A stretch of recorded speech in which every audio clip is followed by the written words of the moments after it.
ورا شاہ کریمہ دستگیرہ اشرفا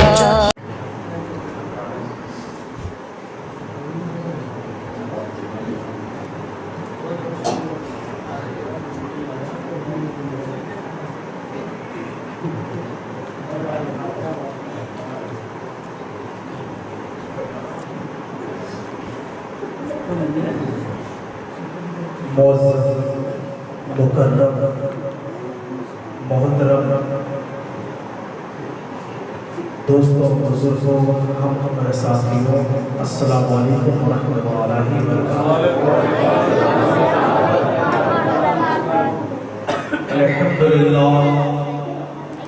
الحمدللہ سید المرسلین وعلى آلہ وصحابہ اجمعین، اما بعد فاعوذ باللہ من الشیطان الرجیم ببرکتہ بسم اللہ الرحمن الرحیم۔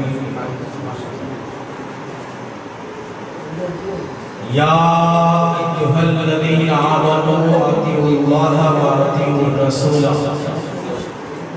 آمنت باللہ صدق اللہ العظیم وصدق رسولہ النبی المتین الکریم ونحن علی ذلک لمن الشاہدین والشاکرین والذاکرین والحمد للہ رب العالمین۔ آئیے ہم اور آپ سب سے پہلے خلوص و محبت کے ساتھ مکی مصطفیٰ مدنی مصطفیٰ احمدی مجتبیٰ محمد مصطفیٰ صلی اللہ علیہ وسلم کی بارگاہ میں محبتانہ انداز میں درود پاک پڑھیں۔ اللہم صلی اللہ سیدنا و شفیعنا حبیبنا قلوبنا حبیبنا مولانا محمد بارک وسلم صلو علیہ صلاۃ و سلام علیہ یا رسول اللہ یا حبیب اللہ صلی اللہ علیہ وسلم۔ ایک مرتبہ اور پورا مجمع لاحق کر نبی آل نبی کی بارگاہ میں درود پاک پڑھنے اللہم صلی اللہ سیدنا مولانا محمد وعلی آلہ سیدنا مولانا محمد وسلم صلو علیہ صلاۃ و سلام علیہ یا رسول اللہ یا حبیب اللہ صلی اللہ علیہ وسلم۔ لائق مبارکباد حضور خلیفہ ملت اور سجادہ کمالان مخصوصیت سید کلیم اشرف جائسی مقرر پیر طریقت خلیفہ حضور کلیم ملت حضرت علامہ مولانا اشفاق اشرفی قادری چشتی وارسی ابو الولائی تشریف فرما ہے۔ آپ تمامی حضرات ان کے روح زیبا کی زیارت فرما رہے ہیں اور دلی مبارکباد ان لوگوں کو جو اس خانقاہ کے اندر تشریف لائے۔ اللہ رب العزت کی بارگاہ میں دعا ہے کہ پروردگار ہمارے قلب کو روشن فرمائے۔ میرے محترم، خانقاہ قادریہ میں پہلی مرتبہ آنے کا شرف حاصل ہوا اور چند منٹوں کے لیے میں آپ کے سامنے روبرو ہوا۔ آپ تمامی حضرات سے محبتانہ اپیل ہے۔ پہلی بات تو یہ خانقاہ کی محفل ہے، جتنی محبت اور مؤدب انداز میں آپ حضرات تشریف فرما رہے ہیں، اس سے آپ کا دو فائدہ ہوگا۔ ایک فائدہ یہ ہوگا کہ دل کی تاریکیاں دور ہو جائے گی، دل روشن ہو جائے گا۔ دوسرا فائدہ یہ ہوگا کہ میرے محترم نسبت سے شیخ ممتاز ہوتی اور آپ یہ مت دیکھیں کہ جو شخص سامنے تشریف فرما ہے وہ کیا مرتبہ کیا منزلت رکھتا ہے، لیکن دوسرا فائدہ آپ کا یہ ہوگا کہ سرکار غوث اعظم کا فیضان ان تمام لوگوں پر، تمام محفل پر ہوا کرتا ہے جس میں اللہ اور اللہ والوں کا ذکر ہوا کرتا ہے، اللہ کے بندے اور محبوبین بندوں کا ذکر ہوا کرتا ہے۔ میرے محترم، تو جب بھی اس محفل پاک میں تشریف لائیں، باوضو ہو جائیں اور درود پاک کا ورد کرتے رہیں، کلمے طیب بھی پڑھتے رہیں، جو آپ کو نعت رسول سنائی جائے اس کو سننے کے بعد دل کو روشن بھی کریں، اور اس خاندان سے جو پیغام آپ تک پہنچے وہ پیغام، اس پیغام پر خود بھی عمل کریں اور لوگوں کو بھی عمل کرنے کا حکم دیں، تبھی ہماری زندگی کامیاب و کامران ہو۔ عزیزان ملت اسلامیہ، آپ دیکھ پا رہے ہیں سب سے پہلی بات کہ میں آپ تمامی حضرات کو ایک بات بتاؤں۔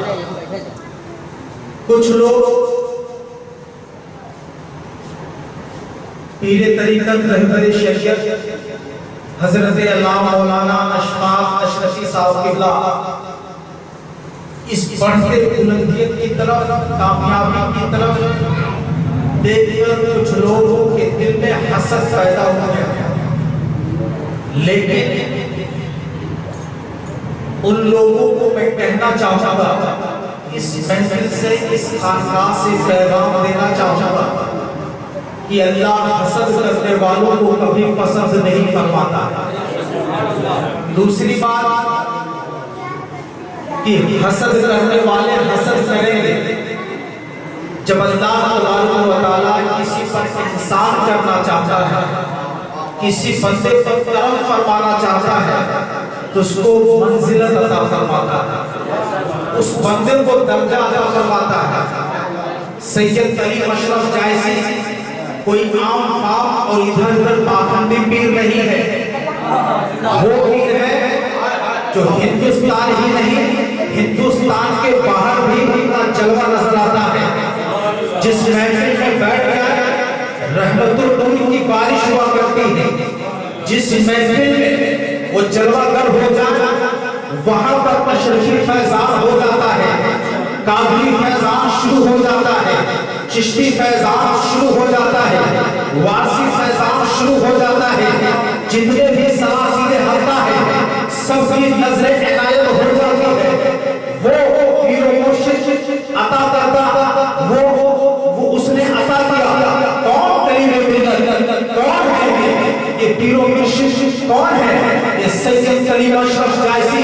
کوئی عام پیر نہیں ہے، کوئی دکھاوٹی پیر نہیں ہے، تقویٰ بھی ہے، پرہیزگاری بھی ہے، منتقی بھی ہے اور دل روشن بھی ہے، سید زادے بھی ہے، اور ایسے آل رسول نے مولانا اشفاق قادری کو وہ قربت عطا کیا اور کہہ دیا، جاؤ یہ میرا حق نہیں تمہارا ہے، تمہارے ہاتھ پر بیعت کرے گا، اشرفی فیضان کہاں سے جاری ہو جائے۔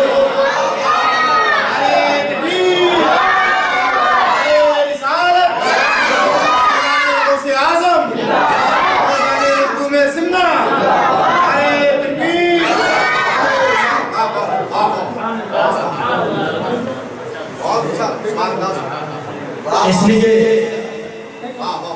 چلنے والے چلتے رہے اور اللہ ان کو یقیناً بلندی عطا فرمائے گا۔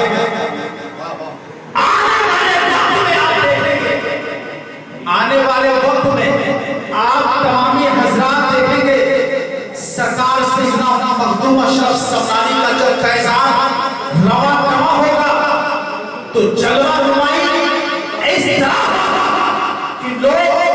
ان کو سلامی کرنے بارگاہ میں آنا پڑے گا، کیونکہ نسبت سے شیخ ممتاز ہوتے ہیں، نسبت سے شیخ ممتاز ہوتے ہیں، مقام بلند کر دیا جاتا ہے۔ اور اس خانقاہ قادریہ میں تشریف لانے والوں اپنے مقدر تمتاز کرو، کیونکہ یہ موقع سب کو نہیں ملتا ہوگا، اور جب بھی آئے محبت کے ساتھ تشریف لائیں۔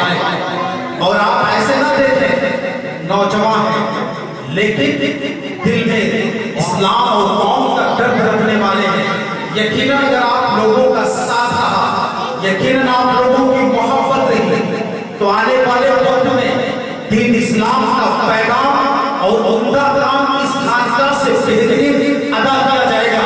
اور اس مسجد کے ساتھ ساتھ مسجد کا رتبہ تو بلند ہے ہی ہے، یہ اللہ کا گھر ہے، لیکن اس کے ساتھ آپ حضرات ملاحظہ فرمائیں گے یقیناً کامیابی قدم چومے گی تو آپ خود رش کریں گے کہ ہاں میں نے جس کو اپنا امام بنایا، جس کو میں نے اپنا مبلغ چنا، اللہ نے وہ یقیناً اس کو وہ مرتبہ عطا فرمایا۔ اور اسی خانقاہ میں آنے والے تشریف لانے والے لوگ یہ سلسلہ جاری رہے گا، اور قیامت کے دن اللہ نے اس کا بدلہ عطا فرمائے گا، اور یہ خانقاہ بند نہ ہونے والی ہے، یہاں فیضان جاری رہے گا، اور یہاں فیضان جاری رہے گا، اور یہاں سے اللہ رب العزت تمام لوگوں کی دعاؤں کو قبول بھی فرمائے گا اور لوگوں پر رحمت فرمائے گا، توبہ بھی قبول ہوگی، کامیابی بھی ہوگی، برکتیں بھی ہوگی، رحمتیں بھی ہوگی۔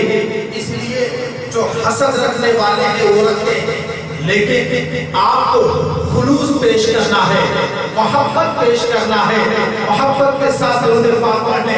اللہم صلی علی سیدنا و مولانا محمد وآلہ وسلم صلی اللہ علیہ وسلم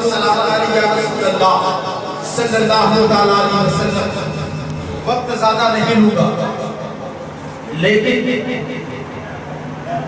اپنے آیت جو میں نے آیت کریمہ کی تلاوت کی ہے اسی کے متعلق چند باتیں گوشے گزار فرماؤں گا، اور اس لیے یہ خانقاہ سے پیغام ملنا چاہیے، وہ عمدہ پیغام جو آج ہماری قوم کو ضرورت ہے۔